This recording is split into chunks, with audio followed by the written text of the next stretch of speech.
ꯋꯥꯔꯤꯁꯤ ꯔꯁꯤꯌꯥꯒꯤ ꯐꯨꯡꯒꯥ ꯋꯥꯔꯤꯅꯤ. ꯇꯥꯕ ꯅꯨꯡꯉꯥꯏꯅꯕꯒꯤꯗꯃꯛ ꯌꯥꯎꯔꯤꯕ ꯃꯤ ꯃꯃꯤꯡꯁꯤꯡꯁꯤ ꯃꯩꯇꯩꯂꯣꯟꯒꯤ ꯃꯤꯡꯁꯤꯡꯗ ꯑꯣꯟꯊꯣꯛꯆꯕꯅꯤ. ꯋꯥꯔꯤ ꯍꯟꯗꯣꯛꯄꯤꯔꯛꯄ ꯕꯤꯗ꯭ꯌꯥꯁꯥꯒꯔ ꯑꯣꯏꯅ.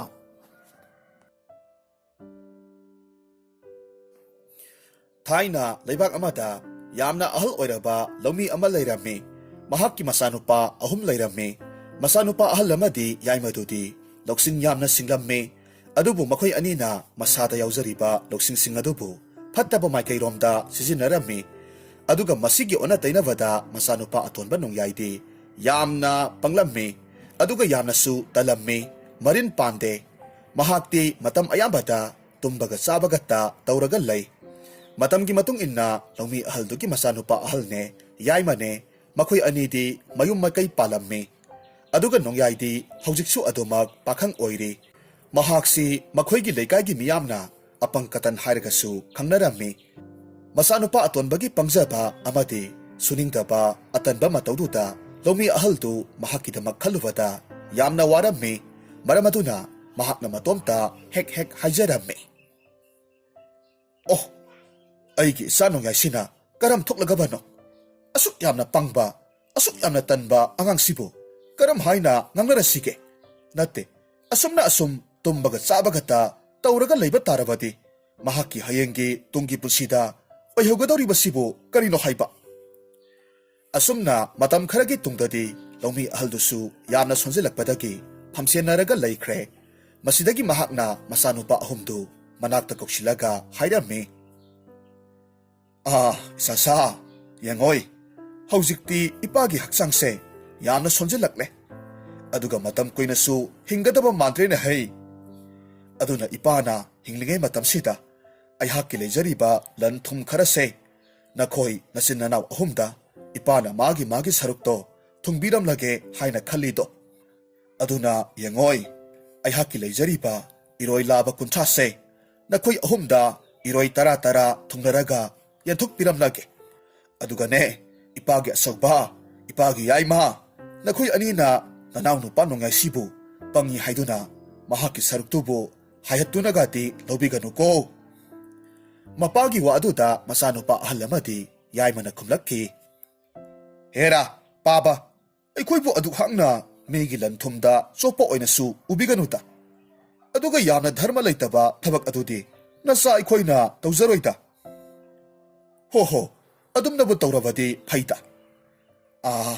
ꯅꯈꯣꯏ ꯑꯅꯤꯗꯤ ꯍꯥꯟꯅꯗꯒꯤ ꯃꯤꯉꯣꯟꯗ ꯇꯥꯠꯄ ꯇꯧꯗꯨꯅ ꯊꯦꯝꯂꯒ ꯆꯥꯊꯣꯛ ꯈꯣꯠꯇꯣꯛꯄꯁꯤ ꯍꯩꯕꯗꯨꯗ ꯏꯄꯥꯅ ꯄꯥꯈꯠꯇꯅ ꯍꯥꯏꯕꯅꯤꯗ." "ꯑꯁ, ꯌꯥꯔꯦ ꯇꯣꯛꯂꯣꯁꯦ ꯄꯥꯕ. ꯅꯆꯥ ꯑꯩꯈꯣꯏꯁꯦ ꯏꯆꯤꯟ ꯏꯅꯥꯎꯗꯗꯤ ꯑꯗꯨꯝꯅ ꯀꯔꯤꯁꯨ ꯇꯧꯖꯔꯣꯏꯌꯦ." ꯑꯁꯨꯝꯅ ꯂꯧꯃꯤ ꯑꯍꯜꯗꯨꯅ ꯃꯆꯤꯟ ꯃꯅꯥꯎ 3ꯗ ꯃꯍꯥꯛꯀꯤ ꯂꯩꯖꯔꯤꯕ ꯏꯔꯣꯏ ꯂꯥꯕꯁꯤꯡꯗꯨ ꯃꯥꯒꯤ ꯁꯔꯨꯛ ꯊꯨꯡꯕꯤꯔꯝꯃꯤ. ꯑꯗꯨꯒ ꯃꯗꯨꯒꯤ ꯃꯇꯨꯡꯗꯒꯤꯗꯤ ꯑꯍꯜꯗꯨꯗꯤ ꯏꯀꯨꯏ ꯀꯨꯏꯗꯅ ꯑꯗꯨꯃꯛ ꯁꯤꯈ꯭ꯔꯦ. ꯃꯄꯥꯕꯨꯡꯅ ꯍꯦꯛ ꯁꯤꯈꯤꯕꯒꯗꯤ ꯂꯧꯅꯝ ꯆꯥꯎꯕ ꯃꯆꯥꯅꯨꯄꯥ ꯑꯍꯜ ꯑꯃꯗꯤ ꯌꯥꯏꯃ ꯃꯈꯣꯏ ꯑꯅꯤꯅ ꯑꯄꯪꯕ ꯅꯣꯡꯌꯥꯏꯒꯤ ꯏꯔꯣꯏ 10ꯗꯨ ꯀꯝꯗꯧꯅ ꯂꯧꯁꯤꯒꯦ ꯍꯥꯏꯅ ꯈꯟꯕ ꯍꯧꯔꯛꯈꯤ. ꯃꯆꯥꯅꯨꯄꯥ ꯑꯍꯜꯗꯨꯅ ꯌꯥꯏꯃꯗ ꯍꯥꯏꯔꯝꯃꯤ. "ꯏꯅꯥꯎ ꯌꯥꯏꯃ, ꯑꯩꯈꯣꯏꯒꯤ ꯅꯣꯡꯌꯥꯏꯒꯤ ꯏꯔꯣꯏ 10ꯁꯦ ꯑꯩꯈꯣꯏ ꯑꯅꯤꯅ ꯃꯇꯧ ꯀꯝꯗꯧꯅ ꯂꯧꯁꯤꯒꯦ?" "ꯇꯥꯁꯣ, ꯃꯗꯨꯒꯤ ꯋꯥꯈꯜꯗꯅꯤ ꯅꯅꯥꯎ ꯑꯩꯅ ꯑꯍꯤꯡ ꯇꯨꯝꯕ ꯌꯥꯗ꯭ꯔꯤꯕꯁꯦ.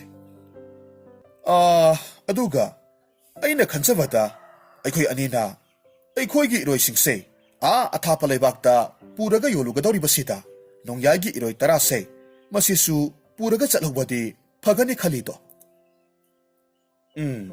"ꯑꯗꯨꯗꯤ ꯐꯔꯦ. ꯅꯣꯡꯌꯥꯏꯗ ꯃꯍꯥꯛꯀꯤ ꯏꯔꯣꯏ 10ꯁꯦ ꯑꯩꯈꯣꯏꯅ ꯏꯔꯣꯏ ꯌꯣꯟꯕ ꯆꯠꯀꯗꯧꯔꯤꯕꯁꯤꯗ ꯌꯣꯟꯊꯣꯛꯄꯤꯔꯛꯂꯒꯦ ꯍꯥꯏꯅ ꯍꯥꯏꯔꯁꯤ. ꯑꯗꯨꯒ ꯃꯗꯨꯗꯒꯤ ꯐꯪꯂꯛꯄ ꯁꯦꯜꯗꯨꯅ ꯃꯍꯥꯛꯅ ꯌꯥꯝꯅ ꯄꯥꯝꯖꯕ ꯑꯉꯥꯡꯕ ꯃꯆꯨꯒꯤ ꯐꯤꯖꯣꯜꯗꯣ ꯂꯩꯔꯛꯂꯒꯦ ꯍꯥꯏꯅ ꯍꯦꯛꯇꯃꯛ ꯍꯥꯏꯖꯤꯜꯂꯁꯤ." ꯇꯁꯦꯡꯅꯃꯛꯀꯤꯁꯨ ꯅꯣꯡꯌꯥꯏꯁꯤ ꯑꯉꯥꯡꯕ ꯃꯆꯨꯒꯤ ꯐꯤꯖꯣꯜꯗꯤ ꯌꯥꯝꯅ ꯄꯥꯝꯂꯝꯃꯤ. ꯃꯁꯤꯗꯒꯤ ꯌꯥꯏꯃ ꯑꯗꯨꯅꯁꯨ ꯃꯌꯥꯝꯕꯅ ꯍꯥꯏꯔꯤꯕ ꯋꯥꯗꯨ ꯌꯥꯔꯝꯃꯤ. ꯃꯇꯧ ꯑꯁꯨꯝꯅ ꯅꯣꯡꯃ ꯅꯤꯅꯤꯒꯤ ꯃꯇꯨꯡꯗ ꯅꯣꯡꯌꯥꯏꯒꯤ ꯃꯌꯥꯝꯕ ꯑꯅꯤꯗꯨ ꯃꯈꯣꯏꯒꯤ ꯏꯔꯣꯏꯁꯤꯡꯗꯨ ꯌꯣꯟꯕ ꯆꯠꯂꯨꯅꯕꯒꯤꯗꯃꯛ ꯁꯦꯝ ꯁꯥꯔꯝꯃꯤ. ꯃꯁꯤꯗꯒꯤ ꯃꯌꯥꯝꯕ ꯑꯍꯜꯅ ꯅꯣꯡꯌꯥꯏꯗ ꯍꯥꯏꯔꯝꯃꯤ. "ꯍꯥꯏ ꯅꯣꯡꯌꯥꯏ, ꯅꯍꯥꯛꯄꯨ ꯀꯗꯥꯏꯗ ꯂꯩꯕꯒꯦ? ꯃꯄꯥꯟꯗ ꯑꯃꯨꯛꯇ ꯊꯣꯔꯛꯎꯅꯦꯍꯦ." ꯅꯣꯡꯌꯥꯏꯗꯨ ꯃꯌꯥꯝꯕꯅ ꯀꯧꯔꯛꯄꯗꯨꯗ ꯏꯃꯨꯡꯗꯒꯤ ꯍꯀꯥꯝ ꯋꯥ ꯆꯜꯂꯒ ꯊꯣꯔꯛꯂꯝꯃꯤ. ꯑꯗꯨꯒ ꯍꯥꯏꯔꯝꯃꯤ. Is, karino taso? Ngayhaktang tumbasida, kuyaw lauri ba tupo? Hay ma, hausik po tumba, matamlay na hay. Ibo nang sima. Nang ama tumbaga sabaga na, nang gitabag oiraga layrene ko. Sese, yangoy, nang gitayayga ay hakase, lang payda ay ko'y giiroy singse, yon ba sa tawri? Aduna ay ko'y na sa lingay sida, nahaki iroy singse, madusu yontok pirak lagi. Aduga madudagi pangagpasyan na, nahaki yam na pajaraba, ang ba masugi visual ama, labirak lagi ko. Nong yay di wadu taruvada, haraw ba na loykre? Mahakti pang banina, iroy taragi mamalsi, yam na yami haybasi, kangzaba natte, aduna haraw na hayrami. Hoy, taso, aygi iroy singse, masiyolaga, aygi yam na pajaraba, ang ba masugi visual ama, labira o.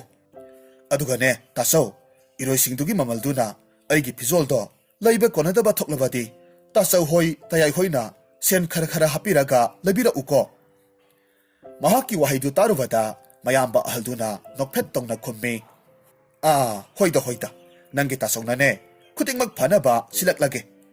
Aduga ne, ay ko'y nalang payda sa kringay sida, nahak na natay manisigi, tabag inkangda mateng kara pang silamok ko.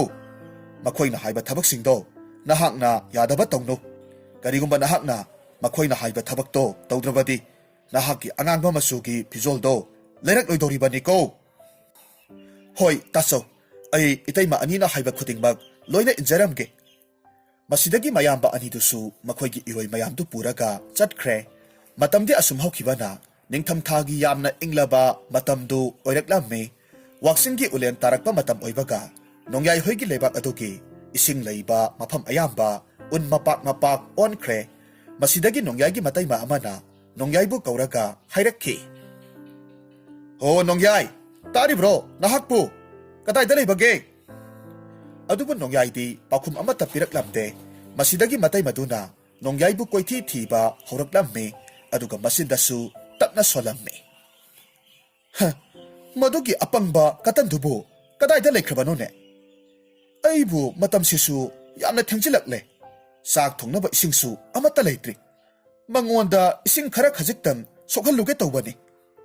Asum na koy tirak pa matam tadi, nong yay du sakum ki layrangda, may jaw hauraga, madugin nakanda, nungay na tumlaga layrami, masidagi matay maduna, saong na hayrami.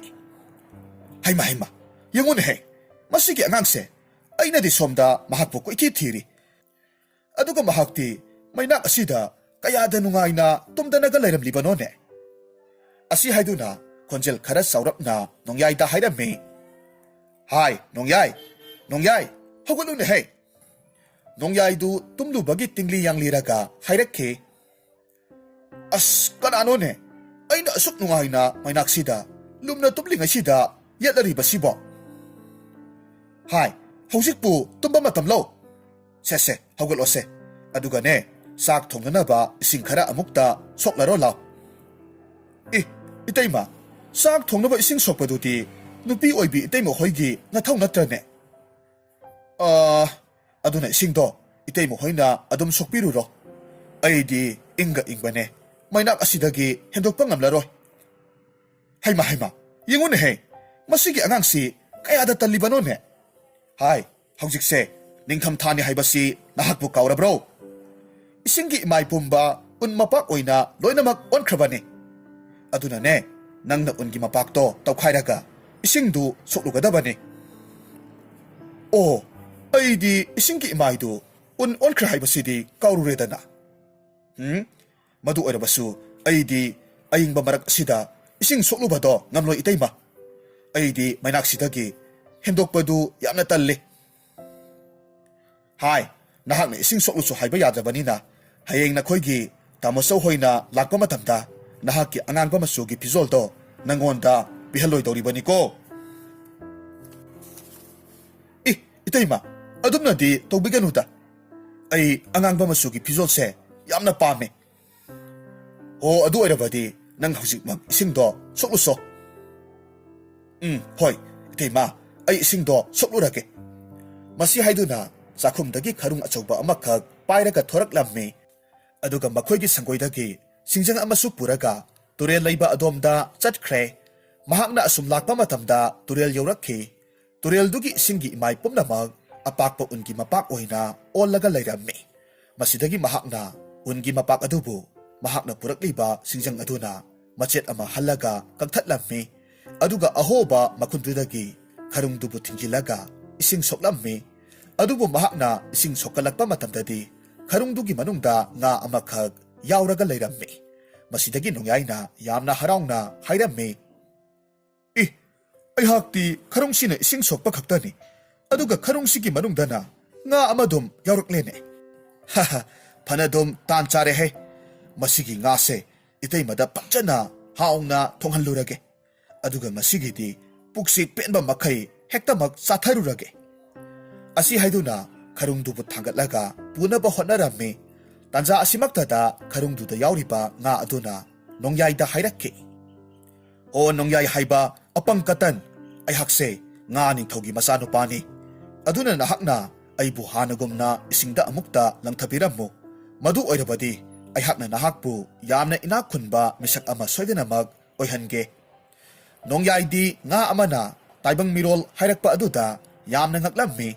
Aduga nga aduda munna yenglaga hayrammi. Nga amana bu kamdongna taibang mirol nganglivano. Aduga nga ningthogi masanupa ayhakti inakhunbagisu kanaba laite. Inakhuluraga aibu kari kanagadawribano. Aingonda hena matha sanabani. Aigi haibabu puk thanna saraga tumba masi khaktani. Nga ningthogi masanupaduna khumlaklammi. Oh, adudi phare. Nangonda aina yamna kanaragadaba laiwa amakhak takpirage. Masigi laiwa sibu nahakna solaga nahakna tawhanningba amadi oihanningba khudingmak loinamak khudakta pangthokpa oihanba yadawribani. Ngaikone he nahakna haribu wadubu aina hektamak thajagadaba natte. Nga nahakna taibang mirol hektamak ngangba haire haiduna nahakna haiba khudingmak summi haibadi leitedana. Ihe aina haribase thajawne he nongyay nangbo. Ayhak nangonda kaidongnungdasu minam loine. Phare phare. Adudi laiwado aingonda hana amukta taklamkho. Madugi matungda nahakpu aina soidanamak thadokpige. Masidagi nga adunasu nongyayda laiwadubu takpirammi. Aduga hainakibagi matung inna nongyayna nga adu thadokpikre. Aduga nongyayna matomta amuk khanjarammi. Madugi nga aduna taklamliba laiwasibu oiba makki asumba laiwa oiriba zatla. Natragana magi mathwai hingnabagidamag aingonda panghai hajiliba oiriba zatla. Laiwasibu solaga amuktang sangyeng thokke. Asumna khanduna mahakna ising thanna yauraba karung aduda hairammi. Ho nga ningthogi yathangni. Aduga nongyay ayhakna ising thanna yauraba karung nahakpu aigi yumda haujik mangchatkinaba yathang pirabani. Mahakna asumna hek haibagadi karungdu masa mathanta makhong makhut panbadawna nongyaygi mayum yaunanaba chatkre. Matawdu ubada nongyaydi ngakna hairammi. Madugi ngaduna hairamba laiwasidi sumledana. Haha, panadum paredahai. Masigi laiwasi lairabanina ay haujikti karisu sudana adumak tumlaga laiba yaraganito. Masidagi nongyaydu yamna wakal nungayna mayumda halakki. Mahakna mayumda halakpa matamdadi matayma anidudi ising yauraba karungduna matomta lakpadu ubaduda makhoidi yamna kiba phaurammi. Masidagi nongyayda hairammi. Hai nongyay, karino tauriba matoksibo. Natte, karungsina kamdawna matomta taibang miyoybagumna laklibano haibane. Ho itayma, nanaw nongyay ay haksay. Araiba asamba minatene. Matik mayay layraba, laywa amagi mapuni ne mapu.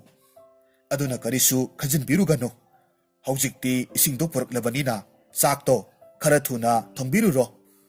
Nanaw ay se, puksi lambana loyrabani. Asi hairamlaga, sakumda sangsilaga, layrang manakta amog tumlaga laikre. Asumna matanggi numitta, matayma amana, tumlaga layriba nongyayda hairammi. Nongyay, hawgalo ne he, nangbo. Ibungo nangma, tumdana adumak layhe. Sese, hawgalo, sak thongnanaba singkhara amukta yalaro law. ꯑꯁ ꯏꯇꯩꯃ, ꯑꯁꯨꯛ ꯌꯥꯝꯅ ꯏꯪꯈ꯭ꯔꯕ ꯃꯇꯝꯁꯤꯗ ꯑꯩ ꯁꯤꯡ ꯌꯥꯟꯕꯗꯣ ꯆꯠꯄ ꯉꯝꯖꯔꯣꯏꯗ. ꯍꯥꯏ, ꯅꯍꯥꯛꯅ ꯁꯤꯡꯗꯣ ꯌꯥꯜꯂꯁꯨ ꯍꯩꯕ ꯌꯥꯗ꯭ꯔꯕꯗꯤ ꯅꯍꯥꯛꯁꯨ ꯃꯩ ꯇꯤꯛꯅꯕ ꯁꯤꯡꯗꯣ ꯂꯩꯇꯕꯗꯒꯤ ꯑꯗꯨꯃꯛ ꯏꯪꯂꯒ ꯂꯩꯕ ꯇꯥꯕꯅꯤ. ꯑꯗꯨꯒꯅꯦ, ꯆꯥꯛ ꯊꯣꯡꯅꯅꯕ ꯁꯤꯡꯁꯨ ꯂꯩꯇꯕꯅꯤꯅ ꯆꯥꯛꯁꯨ ꯊꯣꯡꯗꯕ ꯇꯥꯕꯅꯤ. ꯑꯗꯨꯅ ꯅꯍꯥꯛꯁꯨ ꯉꯁꯤꯒꯤꯗꯤ ꯆꯔꯥ ꯍꯦꯜꯂꯣꯅꯦꯀꯣ. ꯏꯇꯩꯃ, ꯆꯔꯥ ꯍꯦꯟꯕꯗꯨꯗꯤ ꯑꯩ ꯉꯝꯖꯔꯣꯏꯗ. ꯏꯇꯩꯃꯅ ꯃꯅꯥꯛ ꯅꯛꯄ ꯁ꯭ꯋꯥꯏꯗꯒꯤ ꯁꯤꯡ ꯈꯔ ꯈꯨꯜꯂꯒ ꯆꯥꯛꯇꯨꯗꯤ ꯊꯣꯡꯕꯤꯔꯣꯗꯅ. ꯍꯩꯃ, ꯃꯁꯤꯒꯤ ꯀꯇꯟꯁꯦ ꯌꯦꯡꯉꯨꯅꯦꯍꯦ, ꯃꯇꯩꯃ ꯑꯩꯉꯣꯟꯗꯒ ꯑꯃꯨꯛ ꯑꯣꯟꯁꯤꯟꯗꯅ ꯊꯧꯗꯥꯔꯛꯏꯅꯦꯍꯦ. ꯍꯥꯏ, ꯅꯍꯥꯛ ꯍꯧꯖꯤꯛꯃꯛ ꯊꯨꯅ ꯆꯠꯂꯒ ꯁꯤꯡꯕꯨꯟ ꯑꯆꯧꯕ ꯑꯃꯈꯛ ꯌꯥꯜꯂꯨꯒꯗꯕꯅꯤ. ꯑꯗꯨꯒꯅꯦ, ꯀꯔꯤꯒꯨꯝꯕ ꯅꯍꯥꯛꯅ ꯆꯠꯂꯨ ꯌꯥꯗ꯭ꯔꯕꯗꯤ ꯅꯪꯒꯤ ꯇꯥꯆꯧ ꯍꯣꯏꯅ ꯍꯜꯂꯛꯄ ꯃꯇꯝꯗ ꯅꯪꯅ ꯄꯥꯝꯖꯔꯤꯕ ꯑꯉꯥꯡꯕ ꯃꯆꯨꯒꯤ ꯐꯤꯖꯣꯜꯗꯣ ꯄꯤꯍꯜꯂꯣꯏꯗꯧꯔꯤꯕꯅꯤ. ꯏꯇꯩꯃ, ꯐꯤꯖꯣꯜꯗꯨꯗꯤ ꯄꯤꯍꯟꯕꯤꯌꯨꯗ. ꯐꯔꯦ, ꯑꯩ ꯍꯧꯖꯤꯛꯃꯛ ꯆꯠꯂꯒ ꯁꯤꯡꯗꯣ ꯌꯥꯜꯂꯨꯔꯒꯦ. ꯑꯁꯨꯝꯅ ꯍꯥꯏꯗꯨꯅ ꯃꯈꯨꯠꯇ ꯁꯤꯡꯖꯪ ꯑꯃ ꯄꯥꯏꯔꯒ ꯅꯣꯡꯌꯥꯏꯗꯨ ꯎꯃꯪ ꯇꯝꯅ ꯂꯥꯛꯂꯝꯃꯤ.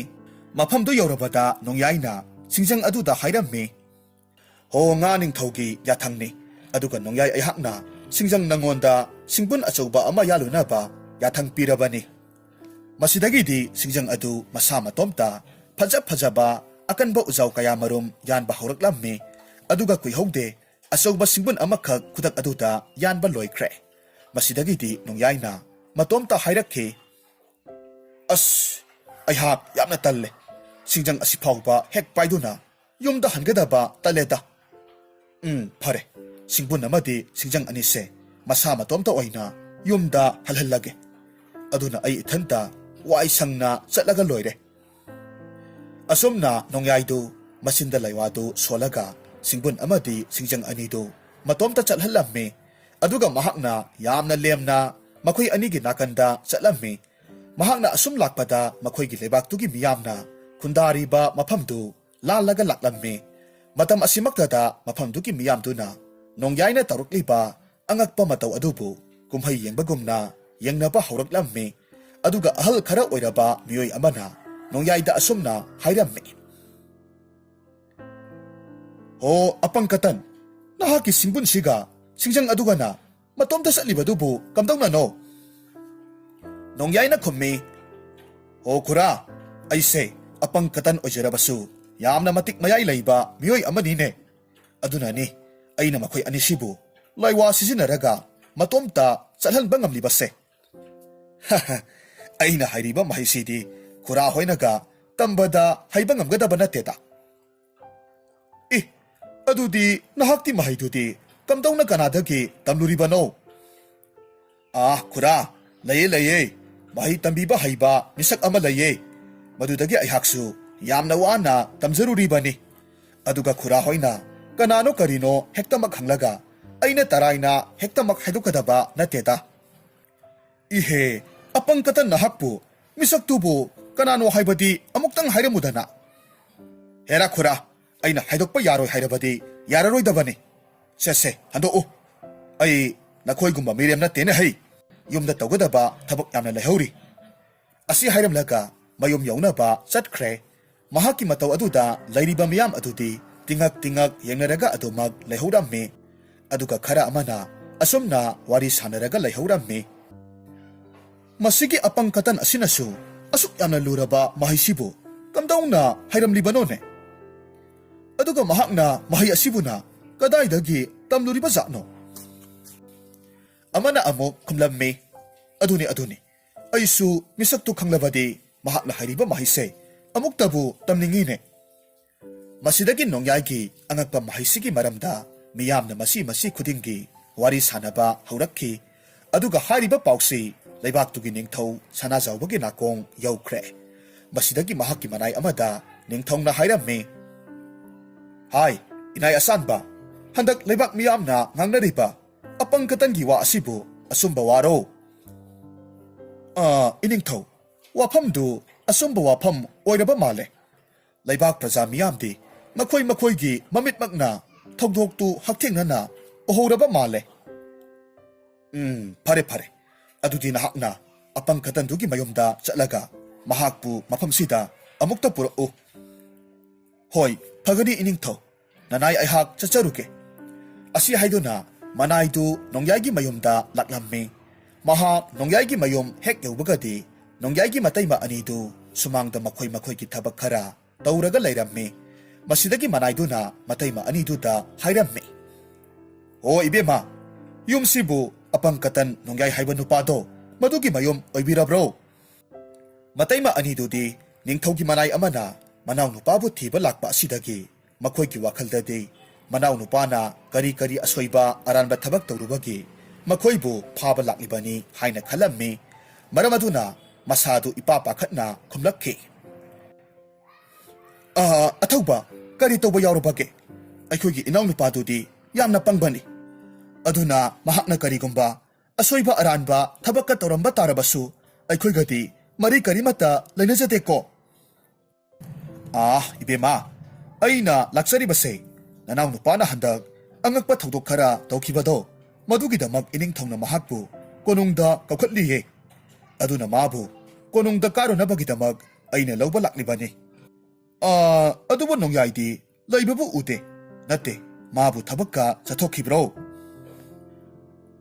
Athauba mahakti saksangda may tiklaga nungaina tumlaga lahoribani. Yani nanay aikoy kautuksaраkke. Asi haiduna nongyaybu mapanda kauthoraklammi. Nongyaysu tumlubagi hakam wawa chalaga mapanda thoraklammi aduka hairakki. Karino itayma aina ngaihak tumbasida asuk yamna yetlibasibo. Hai nahakki tumbada aikoyna yetpa natene hai. Konungdagi athauba ama nahakpu unanabagidamak laiye. Adugini nahakpu haudoklibase. Kari haiba sana konungdagibu aiga unaba mi lakli haiba. Wafamdu tarubada ningthaugi manayduna nongyayda hairakki. Hoi apangkatan nahakpu iningthongna haujikmak konungda karaktaba yade haiduna haihoribani. Maram asidagi aina nahakpu lawba laklibani. Apangkatan na khummi. Aihakpudi kari maramgidamak iningthongna konungda kawkhatliba. Aidi maram khangdanadi konung kaba ngamloi ko. Hai apangkatan nahakna handak laibak miyamgi mamangda singbun achaubaduga singjangduga nahakki mahi sijinaraga matomta chalhankibadugi maramda iningthongna wahang khara hangnabagidamak nahakpu konungda kauribanine. Madu oidunasu ai ningtham thagi asuk yamna ingkhraba matamsida mainaktagi hendoklaga konungda chatpa haibado sukngam ngamloi athauba. Masidagi ningthau manayduna nongyayda khara saurapna hairakki. Hai nahakna ne konungda kasi yadrabadi iningthongna nahakpu ahakpa chairak soidanamak pirakani. Aduna aina laklingaisida lemna konungda chatminna hobana phaniko. Apangkatan na khummi. Asuk yamna matik magun leiraba nupa aingodabu nahakna adumna haijabagasu saribanine. Phai nahak lairamo khangni. Asi haiduna mahakki laiwadu sonba horaklammi. Hai imungda lairiba aihakki singjang nga ningthaugi yathangni. Singjang nahakpu masigi nupasi koitan tanaduna yanaba yathang pirabani. Mahakna asumna hek haibagadi singjangdu ningthau manay adubu koitan tanaba haurakki. Mataw asida nupa adusu thawai mangningdabana nongyaygi sumang akoibaduda kochen chelaga lairammi. Mataw asida nongyayna yamna kanna noklaga hairammi. Hai nupa kamdawi aingonda akan aringasu singnabagasu sariba. Haujikti kari thokledo singjangduna nahakpu matup thoktuna hatkhragadabani. Masidagi ningthong manayduna sor thabet holaga hairammi. Ho nongyay haiba apangkatan nahakki singjangse amukta lephallo ai iningthogi manakta chacharage aduga nahakpusu amuk hanna konungda chasi haireroi. Ho adumaina ngasaina naroldo chumlabadi aina nahakpu karigi lakna khidrado. Asumna haiduna mahakki laiwadu amuk solaga singjangdu lephallammi. Masidagidi ningthogi manaydusu wahi amata hairamdana konungda thuna hankre. Konung yorobada manay aduna mangonda nongyayna laknarakhiba wari pumnamak tamlammi. Wafamdu tarubada ningthau sanajawadu wakhal ngaihak khalli. mahaki manaiduda amuk hairakhi. Phare phare, inai asanba. Aikhoigi leibaksigi khwaidagi lawsing leiba konungsigisu phamnaiba ama oiriba nongthondo amukta kauruso. Manai adunasu hoi haiduna nongthonbu konungda kaurammi. Masidagi nongthonsu laktuna sanazawbada khurumlaga hairammi. Iningthau nanai nongthonna khurumjari. Nanai aihakpu konung karaktaba yade takpibabu kari aruba thabakka leibirabage. Ahaha asanba aina nahakpu kauribase handak apangkatan nongyai hairiba nupa aduna taukiba angakpa thodokto madugi matangda nahakka wa khara khananingduna kaubanita. O iningthau madugi oireko. Adudi iningthau thodok aduda hauzik nanai aihakpu kari tawjau hairibano. Yengoi aina ne nongyai hairiba nupaduga unaraga amuktang wari sananingi. Adubu mahaknadi aina mahakpu kaurunaba thakiba miyoido yamna thina laknaraga tharaklene hai. Maram asidagi nahakna upaya ama tauraga nongyaidu mafamsida amukta purakpa ngambra yengo. Hoi phagani iningthau nanai aihak haujikmak chatlaga nupadubu puraknaba honazarurage. Asumna hairamlaga nongyaigi mayum tamna laklamme mahakna lakpa matamdasu nongyaigi matayma aniduga mahakka hana thengnaramme. Masidagi nongthonna nupi aniduda hairamme. Ibema nakhoigi nanaw nupasibu karamba posakna hena pambage aduga karamba mathelu koidi pamna sabage. Athauba aikhoigi inaw nupasidi angangba masugi phizolda yamna ngaujabani. Aduga sabagi hairurabadi ahauba insang makhaidi adumak yamna pamna sabani. Mahaki haibabu mabuk penna pokhaiba makhai saba adutani mahakna pamlibase. Masidagi di nongthondu mayumda amuk halaktuna yamna hauraba mathel lukoi kaya marum langlamme aduga phajaraba angangba masugi phizol amasu puraklamme aduga nongyaida themlaga hairakki. Yengoi ibungo nongyai nahakidamak aina yamna hauraba mathel lukoiga phajaraba angangba masugi phizol amagasu purakliye. Kari haiba athauba angangba masugi phizol ama pura I haiba aduga yamna hauraba mathelu koisu pura I haiba. Adudi kadai nahakna puraklibado ai amukta yenge. Masidagi nongthonasu mahakna puraklibasingdu nongyaida piramme. Nongyaina yamna harauna mathelu koisingdu chakre aduga phizoldu chasinikre. Adubu nongthona mahaki mapukning harauringai matamduda asumna hairakki. Ibungo nongyai nangondadi angangba masugi phizol sidi onthoknabu pakchakreda. Adubune yengoi nahakna ngasi phajaraba phizol setpa phanglibase iningthaugi mapandagi ni. Aduna nahakna aiga punna amuktang konungda chalusidana. Apangkatana khomme. Hoi athauba yaye haujikmak hekta chalurasi. Asi haiduna haujikti makhoi anidu harau konungda laklamme mahakna hek yaubagadi sanazawbada asumna hairakki. Iningthau nanai aihakti ingbana sigadawre. Iningthaugi konungsibu mai tikpa yaba maiphuga amatta laitabro. Yaragadi ai mai ngaihaktang tikchageba. Mahaki ikoi koijadaba matawaduda ningthau sanazawbagi wakhaldadi nongyaisi pangbada natana mi usitaba amasu masada yaujai haina khalamme. Maramaduna khara saurakna khumlakki. Hai masigi apangkatan sidi pangbada natana mi usitaba amasu magi masasida yauridana. Ningthau aigi wata padraba konungsidabu karisu leitaba maiphu masadubu leitabra kaina hangbagasu sajariye. Iningthau nanai aihakisi mi usitaba nasade ingman khaduna haijabanine. Iningthongna maiphudu leitrabasu leite haina adumak haiba yabadubu. Masigi apangkatansi ngasi aihaki khutta mathwaise lanba soiroise. Tanza asida loksing leiba nongthonna sanazawbabu themjillaga hairamme. Iningthau amukta tapthabiko nupa asidi apangbani aduna mahakka manaba haunate. ꯃꯁꯤꯗꯒꯤ ꯁꯅꯥꯖꯥꯎꯕꯗꯨ ꯋꯥꯈꯜ ꯉꯥꯏꯍꯥꯛ ꯐꯥꯊꯔꯒ ꯅꯣꯡꯌꯥꯏꯗ ꯇꯞꯅ ꯍꯪꯂꯛꯈꯤ꯫ ꯏꯕꯨꯡꯉꯣ ꯅꯣꯡꯌꯥꯏ, ꯑꯩ ꯋꯥꯐꯝ ꯈꯔ ꯍꯪꯒꯦꯀꯣ꯫ ꯌꯦꯡꯉꯣꯏ, ꯅꯍꯥꯛꯅ ꯍꯟꯗꯛ ꯑꯉꯛꯄ ꯃꯍꯩ ꯑꯃ ꯍꯩꯔꯦ ꯍꯥꯏꯕꯁꯤ ꯑꯩꯁꯨ ꯈꯪꯂꯦ꯫ ꯑꯗꯨꯕꯨꯅꯦ, ꯍꯧꯖꯤꯛ ꯑꯩꯅ ꯈꯪꯅꯤꯡꯂꯤꯕꯗꯤ ꯅꯍꯥꯛꯅ ꯑꯗꯨꯛ ꯌꯥꯝꯅ ꯂꯨꯈ꯭ꯔꯕ ꯃꯍꯩꯗꯣ ꯀꯅꯥꯗꯒꯤ ꯀꯝꯗꯧꯅ ꯇꯝꯂꯨꯔꯤꯕꯅꯣ ꯍꯥꯏꯕꯁꯤꯅꯤ꯫ ꯏꯅꯤꯡꯊꯧ, ꯅꯅꯥꯏ ꯑꯩꯍꯥꯛꯅ ꯍꯩꯖꯔꯤꯕ ꯃꯍꯩꯁꯤꯗꯤ ꯍꯦꯛꯇꯃꯛ ꯇꯔꯥꯏꯅ ꯇꯝꯂꯨꯒꯦ ꯍꯥꯏꯕꯗ ꯐꯪꯒꯗꯕ ꯃꯍꯩ ꯅꯠꯇꯦ꯫ ꯑꯩ ꯑꯣꯏꯕꯒꯤꯁꯨ ꯍꯩꯔꯤꯕ ꯖꯥꯠꯅꯤ꯫ ꯏꯅꯤꯡꯊꯧ ꯍꯣꯏꯒꯨꯝꯕꯒ ꯑꯣꯏꯔꯕꯗꯤ ꯃꯁꯤꯒꯤ ꯃꯍꯩꯁꯤꯗꯤ ꯇꯝꯂꯕꯁꯨ ꯁꯨꯛꯍꯩ ꯍꯦꯛ ꯍꯩꯔꯣꯏ ꯍꯩꯖꯔꯤꯕ꯫ ꯃꯍꯥꯛꯀꯤ ꯋꯥꯗꯨ ꯇꯥꯔꯨꯕꯗ ꯁꯅꯥꯖꯥꯎꯕꯗꯤ ꯁꯥꯎꯅ ꯃꯌꯥ ꯀ꯭ꯔꯛ ꯀ꯭ꯔꯛ ꯆꯤꯛꯇꯨꯅ ꯈꯔ ꯇꯞꯂꯞꯅ ꯍꯥꯏꯔꯛꯈꯤ꯫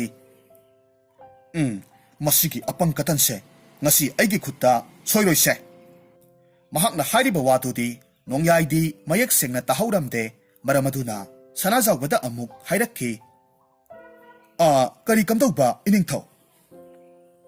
ꯍꯥꯏꯗꯦ, ꯅꯍꯥꯛꯀꯤ ꯃꯍꯩꯗꯣ ꯀꯅꯥꯗꯒꯤ ꯇꯝꯂꯨꯕꯒꯦ ꯍꯥꯏꯕꯗꯣ ꯅꯍꯥꯛꯄꯨ ꯑꯃꯨꯛꯇꯗꯤ ꯍꯥꯏꯌꯨ ꯍꯥꯏꯕ꯫ ꯑꯗꯨꯕꯨ ꯅꯣꯡꯌꯥꯏꯗꯤ ꯍꯧꯖꯤꯛꯁꯨ ꯃꯍꯥꯛꯅ ꯍꯥꯏꯔꯛꯂꯤꯕ ꯃꯍꯩꯗꯨ ꯀꯝꯗꯧꯅ ꯍꯥꯏꯔꯛꯄꯅꯣ ꯍꯥꯏꯕꯗꯨ ꯍꯥꯏꯗꯣꯛꯇꯅ ꯃꯥꯒꯤ ꯊꯣꯛꯄ ꯋꯥ ꯄꯉꯥꯡꯗ ꯉꯥꯡꯂꯒ ꯑꯗꯨꯃꯛ ꯂꯩꯔꯝꯃꯤ꯫ ꯃꯇꯝ ꯑꯁꯤꯃꯛꯇꯗ ꯁꯅꯥꯖꯥꯎꯕꯒꯤ ꯅꯥꯏꯇꯣꯝ ꯄꯣꯛꯆꯕꯤ ꯃꯆꯥꯅꯨꯄꯤ ꯂꯥꯡꯂꯦꯟꯅ ꯃꯇꯥꯔꯣꯏ ꯈꯔꯒ ꯂꯣꯏꯅꯅ ꯀꯣꯅꯨꯡꯒꯤ ꯃꯄꯥꯟꯂꯣꯝꯗ ꯊꯣꯛꯈꯤꯕꯗꯨ ꯅꯣꯡꯌꯥꯏꯅ ꯎꯍꯧꯔꯝꯃꯤ꯫ ꯃꯁꯤꯗꯒꯤ ꯅꯣꯡꯌꯥꯏꯅ ꯃꯇꯣꯝꯇ ꯈꯟꯖꯔꯝꯃꯤ꯫ ꯍꯥꯏꯁ, ꯃꯆꯥ ꯏꯕꯦꯝꯃ ꯂꯥꯡꯂꯦꯟꯁꯤꯗꯤ ꯑꯣꯟꯊꯣꯛꯅꯁꯨ ꯐꯖꯈ꯭ꯔꯦꯗꯀꯣ꯫ ꯃꯁꯤꯒꯤ ꯅꯨꯄꯤꯁꯦ ꯑꯩꯒꯤ ꯏꯍꯩ ꯁꯤꯖꯤꯟꯅꯔꯒ ꯑꯩꯕꯨ ꯅꯨꯡꯁꯤꯕ ꯐꯥꯎꯍꯟꯗꯕ ꯌꯥꯗ꯭ꯔꯦ꯫ ꯑꯁꯨꯝꯅ ꯈꯟꯗꯨꯅ ꯃꯆꯤꯟꯗ ꯂꯣꯟꯅ ꯂꯩꯋꯥ ꯁꯣꯟꯕ ꯍꯧꯔꯛꯈꯤ꯫ ꯉꯥ ꯅꯤꯡꯊꯧꯒꯤ ꯌꯥꯊꯪꯅꯤ, ꯅꯣꯡꯌꯥꯏ ꯑꯩꯍꯥꯛꯅ ꯃꯆꯥ ꯏꯕꯦꯝꯃ ꯂꯥꯡꯂꯦꯟꯅ ꯑꯩꯕꯨ ꯅꯨꯡꯁꯤꯕ ꯐꯥꯎꯍꯟꯕꯤꯔꯛꯂꯣ ꯍꯥꯏꯅ ꯌꯥꯊꯪ ꯄꯤꯔꯕꯅꯤ꯫ ꯃꯍꯥꯛꯅ ꯑꯁꯨꯝꯅ ꯍꯦꯛ ꯍꯥꯏꯕꯒꯗꯤ ꯂꯥꯡꯂꯦꯟꯒꯤ ꯊꯃꯣꯏꯗ ꯅꯣꯡꯌꯥꯏꯕꯨ ꯌꯥꯝꯅ ꯅꯨꯡꯁꯤꯕ ꯐꯥꯎꯔꯛꯂꯝꯃꯤ꯫ ꯑꯗꯨꯒ ꯍꯧꯖꯤꯛꯇꯤ ꯃꯍꯥꯛꯅ ꯅꯣꯡꯌꯥꯏꯕꯨ ꯃꯍꯥꯛꯀꯤ ꯃꯄꯨꯔꯣꯏꯕ ꯑꯣꯏꯗ꯭ꯔꯕꯗꯤ ꯁꯣꯏꯗꯅꯃꯛ ꯁꯤꯔꯒꯅꯤ ꯍꯥꯏꯕꯒꯤ ꯋꯥꯈꯜ ꯐꯥꯎꯕ ꯐꯥꯎꯔꯛꯂꯝꯃꯤ꯫ ꯃꯇꯝ ꯑꯁꯤꯗ ꯁꯅꯥꯖꯥꯎꯕꯅꯁꯨ ꯅꯣꯡꯌꯥꯏꯒ ꯃꯈꯥ ꯇꯥꯅ ꯃꯔꯩ ꯌꯦꯠꯅꯔꯒ ꯂꯩꯕ ꯄꯥꯝꯂꯛꯇꯕꯗꯒꯤ ꯃꯍꯥꯛꯄꯨ ꯃꯌꯨꯝꯗ ꯑꯃꯨꯛ ꯍꯜꯍꯟꯈ꯭ꯔꯦ꯫ ꯅꯥꯀꯜ ꯑꯃꯔꯣꯝꯗꯅ ꯂꯥꯡꯂꯦꯟꯅ ꯃꯄꯥ ꯁꯅꯥꯖꯥꯎꯕꯗ ꯅꯣꯡꯌꯥꯏꯕꯨ ꯃꯍꯥꯛꯀ ꯂꯨꯍꯣꯡꯕꯤꯔꯣ ꯍꯥꯏꯗꯨꯅ ꯌꯥꯝꯅ ꯀꯟꯅ ꯇꯛꯁꯤꯟꯕ ꯍꯧꯔꯛꯈꯤ꯫ ꯃꯆꯥꯅꯨꯄꯤꯒꯤ ꯃꯇꯧꯗꯨꯗ ꯁꯅꯥꯖꯥꯎꯕꯗꯤ ꯌꯥꯝꯅ ꯁꯥꯎꯅꯤꯡꯂꯝꯃꯤ꯫ ꯑꯗꯨꯒ ꯂꯥꯡꯂꯦꯟꯗ ꯆꯩꯕ ꯍꯧꯔꯛꯂꯝꯃꯤ꯫ ꯏꯕꯦꯝꯃ, ꯀꯔꯤꯅꯣ ꯅꯍꯥꯛꯅ ꯈꯜꯂꯤꯕꯗꯨꯕꯣ? ꯅꯠꯇꯦ, ꯑꯗꯨꯛ ꯌꯥꯝꯅ ꯄꯪꯕꯗꯨꯒ ꯌꯥꯝꯅꯁꯨ ꯇꯜꯂꯤꯕ ꯑꯄꯪ ꯀꯇꯟꯗꯨꯗ ꯅꯌꯨꯝ ꯄꯥꯜꯂꯒ ꯍꯌꯦꯡ ꯀꯔꯤꯅꯣ ꯅꯈꯣꯏꯅ ꯍꯤꯡꯒꯗꯧꯔꯤꯕ ꯄꯨꯟꯁꯤꯗꯨꯕꯣ? ꯄꯥꯕꯥ, ꯑꯄꯪꯕ ꯑꯇꯟꯕ ꯅꯨꯄꯥꯗꯣ ꯅꯆꯥ ꯑꯩꯍꯥꯛꯀꯤꯗꯤ ꯊꯋꯥꯏꯅꯤꯅꯦ, ꯊꯋꯥꯏ꯫ ꯑꯗꯨꯅ ꯑꯩꯍꯥꯛꯄꯨ ꯅꯨꯄꯥ ꯑꯗꯨꯗ ꯑꯃꯨꯛꯇ ꯊꯨꯅ ꯂꯨꯍꯣꯡꯕꯤꯔꯣ꯫ ꯍꯩꯃ, ꯌꯦꯡꯉꯨꯅꯦꯍꯦ, ꯀꯌꯥꯗ ꯃꯃꯥꯏꯁꯤ ꯀꯜꯂꯤꯕꯅꯣꯅꯦ꯫ ꯅꯍꯥꯛ ꯉꯁꯤꯅꯦ ꯑꯩꯒꯤ ꯃꯁꯤꯡꯗꯨ ꯂꯥꯛꯂꯕꯗꯤ ꯑꯩꯒꯤ ꯈꯨꯠꯇ ꯅꯍꯥꯛ ꯁꯤꯕ ꯁꯣꯏꯔꯣꯏꯁꯦ꯫ ꯁꯤꯔꯕꯁꯨ ꯅꯨꯡꯁꯤ ꯃꯁꯨꯡ ꯂꯥꯡꯒꯤꯅꯦ꯫ ꯄꯥꯕꯥ, ꯅꯍꯥꯛꯅ ꯑꯁꯨꯝ ꯃꯔꯩ ꯃꯔꯥꯡ ꯇꯧꯔꯒ ꯂꯩꯔꯦ꯫ ꯑꯩꯕꯨ ꯅꯣꯡꯌꯥꯏꯒ ꯂꯨꯍꯣꯡꯕꯤꯔꯣ ꯍꯥꯏꯕꯅꯦ꯫ ꯃꯆꯥꯅꯨꯄꯤꯒꯤ ꯑꯅꯝ ꯀꯟꯕ ꯏꯀꯥꯏ ꯈꯪꯗꯕ ꯃꯇꯧꯗꯨꯗ ꯁꯅꯥꯖꯥꯎꯕꯗꯤ ꯌꯥꯝꯅ ꯁꯥꯎꯅꯤꯡꯂꯝꯃꯤ꯫ ꯑꯗꯨꯅ ꯃꯍꯥꯛꯀꯤ ꯂꯧꯁꯤꯡ ꯂꯩꯕ ꯃꯅꯥꯏ ꯑꯁꯥꯟꯕ ꯅꯣꯡꯊꯣꯟꯕꯨ ꯀꯧꯔꯒ ꯂꯣꯟꯅ ꯋꯥ ꯇꯥꯅꯔꯝꯃꯤ꯫ ꯑꯗꯨꯒ ꯁꯅꯥꯖꯥꯎꯕꯅ ꯅꯣꯡꯊꯣꯟꯗ ꯍꯥꯏꯔꯝꯃꯤ꯫ ꯑꯁꯥꯟꯕ, ꯃꯗꯨꯒꯤ ꯑꯄꯪꯀꯇꯟ ꯅꯣꯡꯌꯥꯏꯗꯣ ꯃꯣꯏꯊꯦꯝ ꯇꯧꯔꯒ ꯅꯍꯥꯛꯅ ꯑꯃꯨꯛꯇꯪ ꯐꯥꯔꯒ ꯄꯨꯔꯛꯎ꯫ ꯑꯗꯨꯒ ꯏꯀꯥꯏ ꯈꯪꯗꯕꯤ ꯑꯩꯍꯥꯛꯀꯤ ꯏꯃꯣꯝꯁꯦ ꯃꯍꯥꯛꯀ ꯄꯨꯟꯅ ꯎꯄꯨ ꯑꯃꯗ ꯍꯥꯞꯆꯤꯜꯂꯒ ꯑꯩꯈꯣꯏꯒꯤ ꯂꯩꯕꯥꯛꯁꯤꯒꯤ ꯆꯥꯎꯈ꯭ꯔꯕ ꯏꯁꯤꯡ ꯏꯄꯥꯛꯁꯤꯗ ꯂꯪꯊꯈꯤꯒꯦ꯫ ꯏꯅꯤꯡꯊꯧ, ꯅꯣꯡꯌꯥꯏꯕꯨꯗꯤ ꯏꯄꯥꯛ ꯑꯗꯨꯗ ꯂꯪꯊꯈꯤꯕꯗ ꯀꯔꯤꯁꯨ ꯑꯀꯥꯏꯕ ꯂꯩꯇꯦ꯫ ꯑꯗꯨꯕꯨ ꯃꯆꯥ ꯏꯕꯦꯝꯃꯕꯨꯁꯨ ꯃꯍꯥꯛꯀ ꯄꯨꯟꯅ ꯂꯪꯊꯈꯤꯒꯦ ꯍꯥꯏꯔꯤꯕꯁꯤꯕꯨ ꯀꯣꯟꯅꯊꯪꯗ ꯅꯤꯡꯉꯝꯗꯕ ꯀꯌꯥ ꯑꯃꯁꯨ ꯂꯥꯛꯄ ꯌꯥꯏ ꯈꯟꯖꯩꯗꯣ꯫ ꯑꯁꯥꯟꯕ, ꯃꯗꯨ ꯄꯨꯝꯅꯃꯛꯇꯣ ꯑꯩ ꯀꯔꯤꯁꯨ ꯈꯟꯈ꯭ꯔꯔꯣꯏ꯫ ꯍꯦꯔꯥ, ꯑꯁꯨꯛ ꯌꯥꯝꯅ ꯃꯁꯣꯡꯄꯥꯛ ꯅꯥꯏꯗꯕ ꯃꯍꯥꯛꯄꯨ ꯑꯩꯒꯤ ꯏꯆꯥꯅꯤ ꯍꯥꯏꯗꯅ ꯍꯤꯡꯅ ꯊꯝꯈꯤꯗ꯭ꯔꯣ? ꯏꯅꯤꯡꯊꯧ, ꯑꯃꯕꯨ ꯑꯣꯏꯔꯦ ꯑꯃꯕꯨ ꯑꯣꯏꯔꯦ, ꯂꯥꯡꯂꯦꯟꯁꯤ ꯏꯅꯤꯡꯊꯧꯒꯤꯗꯤ ꯍꯦꯛ ꯄꯣꯛꯆꯕꯤ ꯏꯆꯥꯅꯤꯗꯣ꯫ ꯑꯗꯨꯅ ꯋꯥꯈꯜꯗꯨ ꯑꯃꯨꯛꯇ ꯐꯥꯊꯕꯤꯈꯣ꯫ ꯅꯣꯡꯊꯣꯟ, ꯑꯩ ꯈꯟꯕ ꯌꯥꯕ ꯈꯜꯂꯕꯅꯤ꯫ ꯃꯗꯨꯒꯤ ꯃꯇꯨꯡꯗ ꯐꯤꯔꯦꯞꯁꯦ ꯂꯧꯔꯕꯅꯤ꯫ ꯑꯗꯨꯅ ꯅꯍꯥꯛ ꯍꯧꯖꯤꯛꯃꯛ ꯆꯠꯂꯒ ꯅꯣꯡꯌꯥꯏꯕꯨ ꯐꯥꯔꯒ ꯃꯐꯝꯁꯤꯗ ꯄꯨꯔꯛꯎ꯫ ꯃꯁꯤꯗꯒꯤ ꯅꯣꯡꯊꯣꯟꯅ ꯎꯄꯥꯏ ꯂꯩꯇꯕꯗꯒꯤ ꯅꯣꯡꯌꯥꯏꯒꯤ ꯃꯌꯨꯝꯗ ꯑꯃꯨꯛ ꯂꯥꯛꯂꯝꯃꯤ꯫ Masidagi nongthondu upay laytabadagi nongyaygi mayumda amuk laklamme. Handakti nongthonna nongyaybu yu yamna pitaktuna ngawhallamme. Aduga nongyaydu yu ngawba henman kibana asibagum lengba ngamtaba makhay tumlaga laikre. Madugi tanjadu lauraga nongthonna nongyaybu konungda puraklamme. Aduga sanazawbana achawba upu amada masanupi langlen amadi nongyaybu punna hapsilaga pak sauraba ising ipak aduda sijakrasanu haibagi matagum langthokhirammi. Masidagi langlen na tumliba nongyaybu hawdoknaba kanna hotnaramme. Adubu nongyaydi mahakna thakkiba yugi mayayduna hawjiksu kauba ngangba tadaba makhay adumak tumlaga lay. Masidagi langlen na yamna kanna hotnabadagi nongyaydu mamit singlaklamme. Mahakna wakhal tarakpa matamdadi tawramliba matawduda angakpa haibadu waikre. Maramaduna yamna ngakna langlenda hanglammi. Karino tawramliba matawsibu maza ibema. Aibu wakhal ama taba ngamdre. Aduga aikhoy anina hawjik layriba mafamsina kadaydano? Nongyay, aikhoy anise pabana upu amada haplaga isingda langtharaklibani. Aikhoyna hawjik layribase pak chawkhraba ipak amadani. Phare phare. Adudi maza ibema karisu waruragano. Nahakidamag nongyay ay isaw sawna layribani. Aduna wakhaldo nungaitaba karisu khanbirugano. Asi haiduna masinda laywa sonba haurakhi. Ho nganing thogiya thangni nongyay amadi langlen aikhoybu aikhoygi lebak asidagi irap laptana layba ithat amada tekta kaidana thunghanaba yathang pirabani. Masidagi ikoi kuidana makhoy anidu ithat amada thunglaramme. Aduga hawjikti makhoy animaktu upududagi thoraklamme. Ithat aduda sangsinba haurakhi. Aduga nongyayna mahakki laywadu amukasu solaga ithat aduda yamna phajaraba sana amadi mani muktatana laytengba konung amasu thokhallamme. Aduga konungduda masing yamkhraba masamau pharaba lanmi kayamasu ningthina ngak selaga layhallamme. Mataw asumna nongyay amadi langlen makhoy anidu konungduda matam kharadi nungay yayphana layramme. Adubu nongmadi nongyaygi wakhalda asumna khalamme. Ningthaw sanazawbana aibu isingda langtharaklibase. Aisi pangi aduga katal laisui haiduna mamak nupa oiningdabagi tawriba ngakta oiniye. Phai adudi aihak hawjikmak laksing yamna layba masak mataw phajaba nupa amada onthoklage. Asumna mahakki laywadu sisinaduna nongyaydu masak mataw yamna phajaba laksingsu yamna layba nupa ama onthoklamme. Aduga mahakki manay amada amuk onsilaga hairamme. He inay asanba nahak aigi ikubok ningthaw sanazawbagi manakta chatlo. Aduga konungsida mahakidamag yamna sauraba saklen ama aina silhawri haina tamluso. Adubune nahakna ihaksi mahakki mamak nupa nongyayne haibasidi khangalamba yade. Adugane nahakna chatkiba matamda konungsidagi tanglaba mamal yamlaba hiramani mukta kayamarum ningthaw sanazawbagidamakta aina pirakpa kudolni haina puraga pirammo. Masidagi manaydusu mahakna hairiba adumak tawramme. Ningthaw sanazawbadi nongyaygi manayduna pirakliba mani mukta singdu urubadagi mamitu pungthak thakatkre. Maramaduna hawjikti mahakkidamakta tanglaba kudolsibu tamlakliba ningthawdu kanano haiba yamna khangninglamme. Maramasidagi mahakkidamakta siliba saklendu saba soidanamak laklage haiduna ayaba piraklamme. Mathangi numitta nongyaygi konungda saklendu saba laklamme. Masidagi nongyayna langlenbu ka amada thoraktanabagidamag lotlaga layhallamme. Aduga mahakna sanazawbaga punna saklendu harawna saminaramme. Sanazawbadi nongyaygi saktamda ahongba kayama laybaduda masak khangba ngamdre. Maramaduna saklendu saba loiraba matungda sanazawbana nongyayda hanglakhi. Ningthaw athoiba nahaksi kanano haiba aihaknadi khamjadri. Aduna yaragadi nahakki minglendu aingonda amuktang haibiyu. Mahakki bebhar layna nganglakpa wangangdu tarubaduda nongyay nokphet tawna khumlakhi. Ikubok namak nupa apangkatan aingonda aduk yamna bebhar layna ngangbiribadubu karigino. Adubudi hawjikti nangondagisu ꯑꯩꯅ ꯍꯦꯟꯅ ꯃꯇꯤꯛ ꯃꯌꯥꯏ ꯂꯩꯕ ꯍꯦꯜꯂꯕꯅꯤꯅ ꯕꯦꯚꯥꯔꯗ ꯉꯥꯡꯗꯕ ꯌꯥꯗꯕꯒꯤ ꯉꯥꯡꯂꯤꯕꯅꯤꯅꯦ ꯅꯠꯇ꯭ꯔꯅꯦ? ꯀꯔꯤ ꯍꯥꯏꯕ? ꯅꯍꯥꯛꯄꯨ ꯑꯩꯒꯤ ꯏꯃꯥꯛ ꯅꯨꯄꯥ ꯅꯣꯡꯌꯥꯏꯅꯤ ꯍꯥꯏꯕ? ꯀꯔꯤꯅꯣꯅꯦ ꯍꯥꯏꯔꯤꯕ ꯋꯥꯁꯤꯕꯨ? ꯑꯆꯨꯝꯕ ꯋꯥꯔꯥ?